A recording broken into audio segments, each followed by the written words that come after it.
The late afternoon sky bloomed in the window for a moment like the blue honey of the Mediterranean. Then the shrill voice of Mrs. McGee called me back into the room. I almost made a mistake too, she declared vigorously. I almost married a little kike. Oh, a little, that's a racist term. A little person uh, who'd been after me for years. I knew he was below me. Everybody kept saying to me, Lucille, that man's way below you. But if I hadn't met Chester, he'd have got me for sure.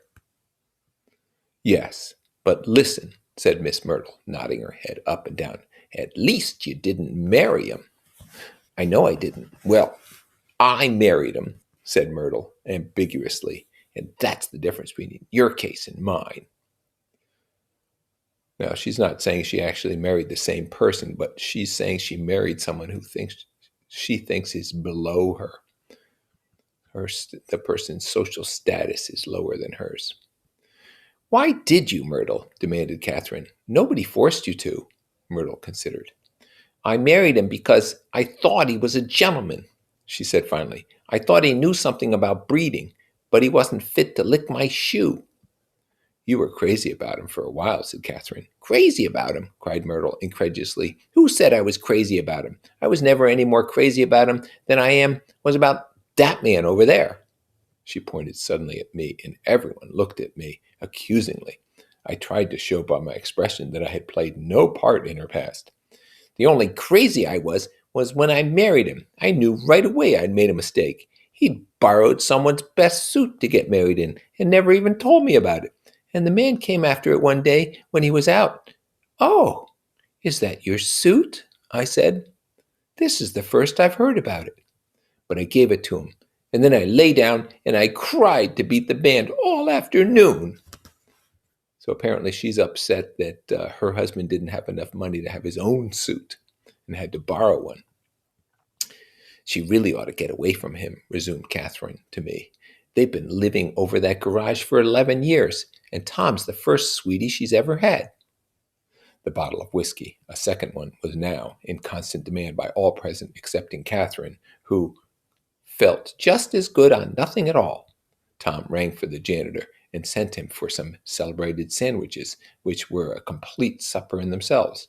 I wanted to get out and walk southward towards the park through the soft twilight, but each time I tried to go, I became entangled in some wild, strident argument which pulled me back, as if with ropes, into my chair. Yet, high over the city, our line of yellow windows must have contributed their share of human secrecy to the casual watcher in the darkening streets. And I was him too, looking up and wondering. I was within and without, simultaneously enchanted and repelled by the inexhaustible variety of life. So this is another hint to the fact that he is the narrator. He is inside the story and yet outside the story. And socially, he's inside the group there, but he doesn't really feel like part of it. Myrtle pulled her chair close to mine, and suddenly her warm breath poured over me. The story of her first meeting with Tom. I was on the two little seats facing each other that are always the last ones left on the train. I was going up to New York to see my sister and spend the night. He had on a dress suit and patent leather shoes, and I couldn't keep my eyes off of him. But every time he looked at me, I had to pretend to be looking at the advertisement over his head. When we came into the station, he was next to me and his white shirt front pressed against my arm. And so I told him I'd have to call a policeman. But he knew I lied. I was so excited that when I got into a taxi with him, I didn't hardly know I wasn't getting into a subway train. All I kept thinking about over and over was, you can't live forever. You can't live forever. So apparently she met Tom on the train and got in a taxi with him, and off they went. She turned to Miss McGee, and the room rang full of her artificial laughter. My dear, she cried, I'm going to give you this dress as soon as I'm through with it. I've got to get another one tomorrow. I'm going to make a list of all the things I've got to get. A massage, and a wave, and a collar for the dog, and one of those cute little ashtrays where you touch a spring, and a wreath with a black silk bow for Mother's grave that'll last all summer. I got to write down a list so I won't forget all the things I got to do. Apparently, Myrtle is looking forward to doing some shopping. It was 9 o'clock. Almost immediately afterwards, I looked at my watch and found out it was 10. Mr. McGee was asleep on a chair with his fists clenched in his lap, like a photograph of a man of action. Taking out my handkerchief, I wiped from his cheek the remains of the spot of dried lather that had worried me all the afternoon. So the narrator, Nick, takes out his handkerchief and wipes a spot of soap off of Mr. McGee's sleeping face. The little dog was sitting on the table looking with blind eyes through the smoke, and from time to time groaning faintly. People disappeared, reappeared, made plans to go somewhere, and then lost each other, searched for each other, found each other a few feet away. Sometime towards midnight, Tom Buchanan and Mrs. Wilson stood face to face, discussing in impassioned voices whether Mrs. Wilson had any right to mention Daisy's name. "Daisy, Daisy, Daisy!" shouted Mrs. Wilson. "I'll say it whenever I want to. Daisy did!" Making a short, deft movement, Tom Buchanan broke her nose with his open hand.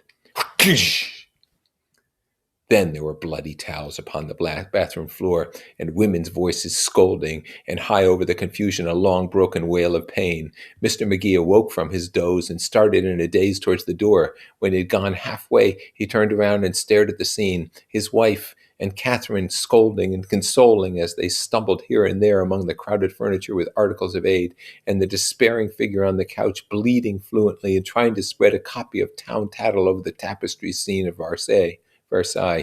Then Mr. McGee turned and continued out the door. Taking my hat from the chandelier, I followed. "Come to lunch some day," he suggested, as we groaned down in the elevator. "Where?" "Anywhere." "Keep your hands off the lever," snapped the elevator boy. "I beg your pardon," said Mr. McGee with dignity. "I didn't know I was touching it." "All right," I agreed. "I'd be glad to." ... I was standing beside his bed, and he was sitting up between the sheets, clad in his underwear, with a great portfolio in his hands.